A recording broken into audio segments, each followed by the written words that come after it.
Friends, welcome to Santhu blogs. ఓం శ్రీ అరుణాచలేశ్వరాయ నమః. కొంచెం కష్టంగా, కొంచెం ఇష్టంగా అరుణాచల గిరి ప్రదక్షిణ చేశాను.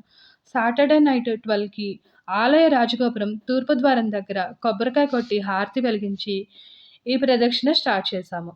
ఇది మొత్తం 14 కిలోమీటర్లు. ఆలయం కొండ చుట్టూ మనం ఈ రోడ్డు మీద నడవాలి. చెప్పులు వేసుకోకూడదు. చెప్పులు లేకుండా నడవలేని వారు సాక్సులు వేసుకొని నడవచ్చు. సగం దూరం నడిచాక ఎక్కడైనా నడవలేనప్పుడు ఆటోలు, కార్లు అవైలబుల్‌గా ఉంటాయండి. నైట్ టైమ్ కాబట్టి ఎక్కువ జనాలు లేరు. ఈజీగా నేను నడవగలిగాను. నైట్ 12కి స్టార్ట్ చేస్తే 3:30కి అయిపోయింది. మధ్య మధ్యలో నడవలేనప్పుడు తినడానికి, తాగడానికి ఫుడ్, డ్రింక్స్ అవైలబుల్‌గా ఉంటాయండి. ఈ దారిలో మొత్తం 9 టెంపుల్స్ కనిపిస్తాయి. మేము వెళ్ళింది నైట్ టైమ్ కాబట్టి అన్ని టెంపుల్స్ క్లోజ్ చేసున్నాయి. బయట నుంచి దండం పెట్టుకున్నాము.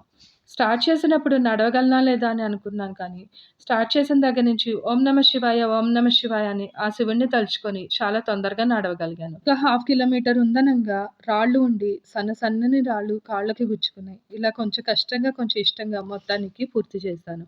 నడక అంతా అయిపోయాక మళ్ళీ గుడి రాజగోపురం దగ్గరికి వచ్చి కొబ్బరికాయ కొట్టి హారతి వెలిగించి దండం పెట్టుకుంటే మన గిరి ప్రదక్షిణ పూర్తయినట్టు.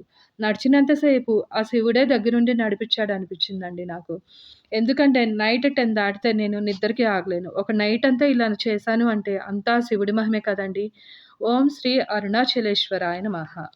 ఈ వీడియో మీకు నచ్చితే please like, share, subscribe my channel Santhu blogs.